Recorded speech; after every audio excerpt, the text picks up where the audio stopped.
So this next video is going to just focus on WordPress posts. Like pages, WordPress posts allow you to add content to your website, but they behave a little bit differently. Posts are the dynamic or changing aspect of your website. So when you want to add materials such as updates, news, events, journals, all of those things that will be updated frequently, you want to use posts.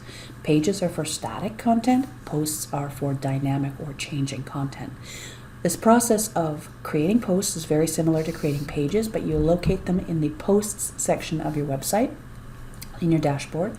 So make sure you're in your dashboard. Make sure you click on My Site, go to your dashboard, and you're looking for posts. I'm going to click on posts, and at the moment you should have no published posts. So to create a post, we can either click Add New over here, or we can click Add New Post here. And click Add New Post.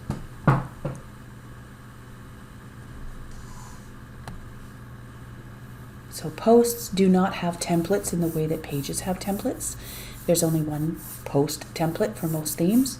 So like your WordPress pages, you have two main areas of a post. They have a title area and a body. So title and body.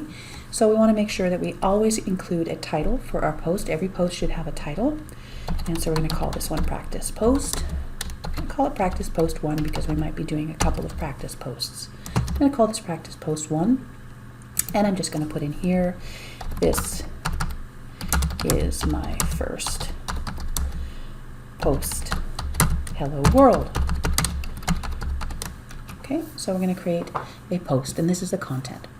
So the tools on the left-hand side are very similar to the tools that you saw for pages. Make sure that you click the gear icon so you can see the tools on the side.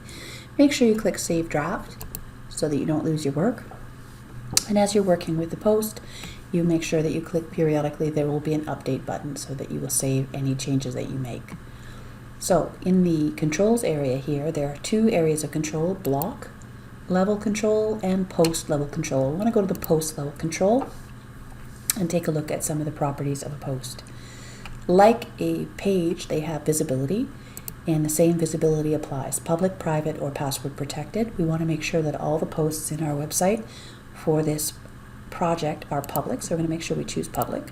And again, like pages, you can choose to either publish immediately as soon as you hit the publish button, or you can publish on a schedule by selecting a date, and the post will auto-publish on the selected date. Post format. Posts have formats, and there are various formats. It depends on the theme that you've chosen. This is a standard format for this post, and then of course there's a couple of other different ones, so such as aside, audio, chat, gallery, image, link, quote, standard, status, video. So we're going to stick with standard. So posts have post formats. This is something that is not available to a page. And we have two other controls here. This is an important one: stick to the top of the blog. When you publish posts, they will automatically go to the blog page of your website. Every post that you publish will immediately then appear underneath the heading blog on your website. Newest posts are at the top, older posts are at the bottom. So every time you publish a new post, all of the other posts will get pushed down. If you want to make sure that one post stays at the top of the website, you can stick it to the top of the blog. So I'm going to stick this one to the top of the blog, which means this post will always appear at the top. Further down, there's a couple of other areas that we've seen before, such as the featured image, excerpt, discussion, and we're going to turn off comments. I'm going to turn off pingbacks and trackbacks. We don't want any spam, so we're going to turn them off for the moment, but this is where you can turn comments on and off for a post. Featured image, again, depending on your theme, your featured image will probably display as a banner heading across the top. You can set a featured image on that, but we'll worry about images once we get into working with our media library. So these are the controls for the posts, and what I'm going to do is I'm going to hit publish, publish. So the post is now published. Now I can click view post. When I click view post, it's going to take me to the post page. You can see that here's the post. This is the individual post page. It also should appear in blog. When I click on blog, you'll see that practice post, the first practice post, appears right here underneath in practice post 1. So if I published another post, it would push this down, but this one is sticky, so it's going to stay at the top. and it would add the next post below this one.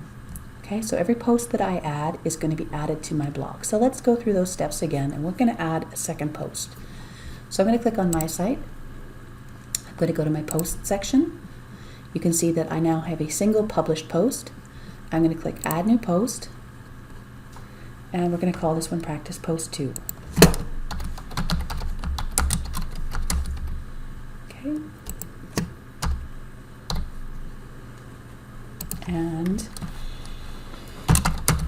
put a little content into the body.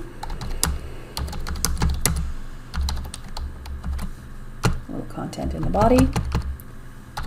And again, make sure that it's public. This one we are not going to make sticky. We're going to publish the post, publish again.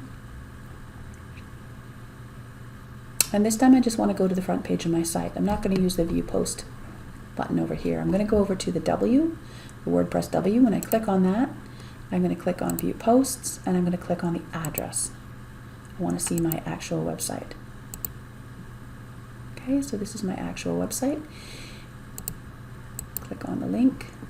If it's still showing the WordPress dashbar controls, what you can do is go up to the address bar, get rid of all the stuff that mentions WordPress, and just go directly to your URL, compstudentnumber.wordpress.com, press enter.